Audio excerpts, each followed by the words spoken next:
Welcome back to part 3 of the Austria, Switzerland, and everywhere in between road trip. If you have not already seen parts 1 and 2, go ahead and check them out, and please consider subscribing.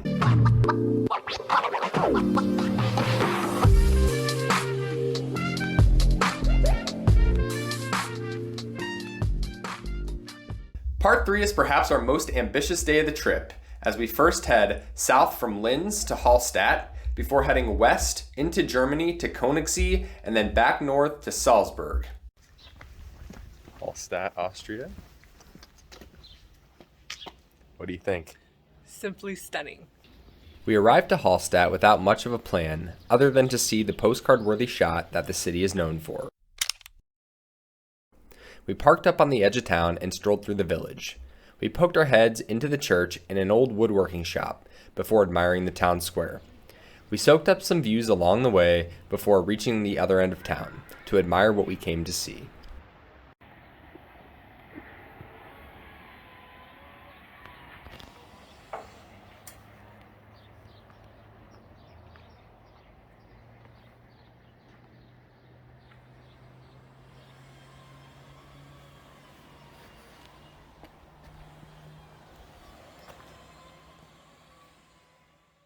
We made our way back through town, grabbed a souvenir magnet and a snack before sizing up the funicular, which takes tourists up to viewpoints of the lake and the old salt mines which put the city on the map. Ultimately, we knew we had a busy day ahead of us, so we hit the road for Konigssee. Konigssee was a place we had high expectations for. We were attracted to the destination for the extremely clear blue water and fjord-like atmosphere more commonly found along the coast of Norway or Chile. We didn't plan to spend significant time here or to hike in the parklands or the neighboring Oversea Lake, as many visitors do. We simply planned to enjoy the scenery and the boat tour. There is no doubt this was one of the most beautiful places either of us has ever been. However, our experience ultimately left us frustrated and threw a wrench in our afternoon plans. Even though the boat tour was in German, you didn't need to speak it to appreciate this echo from the captain's trumpet.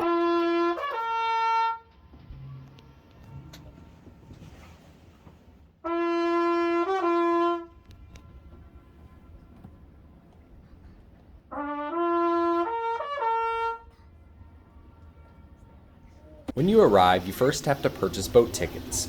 In peak times, like when we were there, tickets were being issued for voyages over 1 hour in the future and were requiring N95 masks to be worn.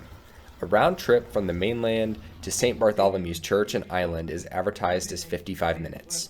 However, you must exit the boat at St. Bartholomew's and then wait in line to head back. The line when we visited was well over 1 hour, as ships run about every 20 minutes. The waiting around in jam-packed boats put a real damper on what was expected to be a short stop at a picturesque national park. There is no denying the beauty of Konigssee, and the onion-domed St. Bartholomew's Church, famous for the annual pilgrimage on August 24th, has a unique history as well. Konigssee is an amazing spot for photography and hiking, but if you plan to visit, don't expect a quick stop like we did.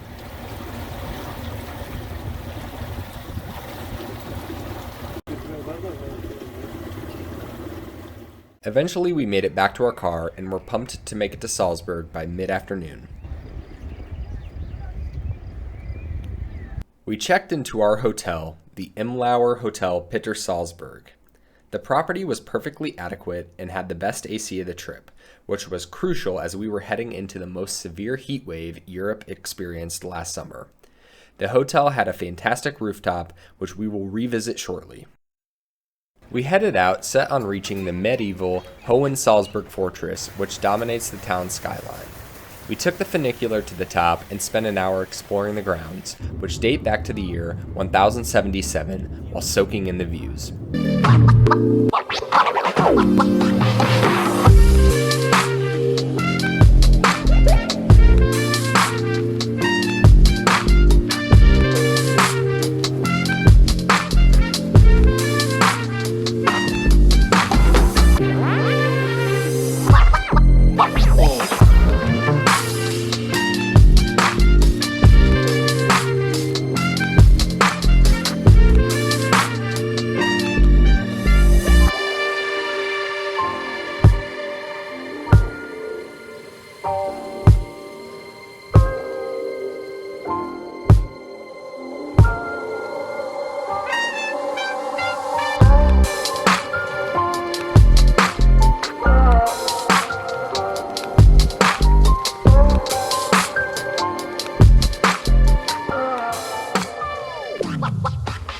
After we headed back down, we enjoyed a massive pretzel while admiring the architecture in the squares below the fortress. Truly impressed with Salzburg and tired after a long day, we set out to find a specific bar to have a beer. My mom had visited Salzburg 10 years prior with her friends and had fond memories of the hospitality and experience at the Gasthaus zum Wilden Mann, provided by the owner, Robert. They only remembered the name from the pictures they snapped that night, including one with the owner. We walked up to the hostess and asked for a table. We didn't have a reservation and only planned to have a drink, and I think this caught the hostess off guard. Once we showed him the picture of the owner we had from years ago, he sat us down, and Robert came out to have a beer with us.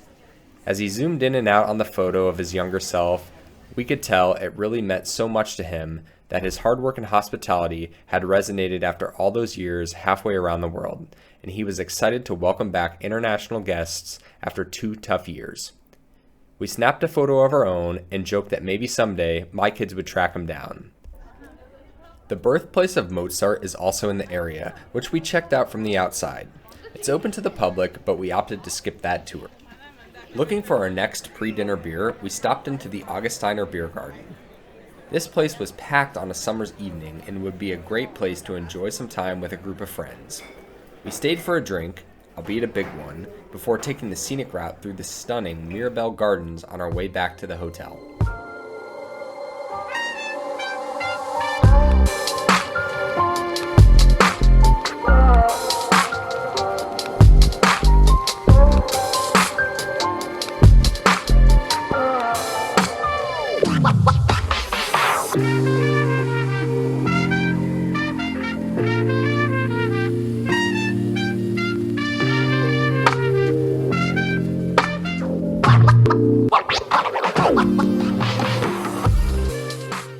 There, we enjoyed dinner with a stunning view from the roof, before calling it a night.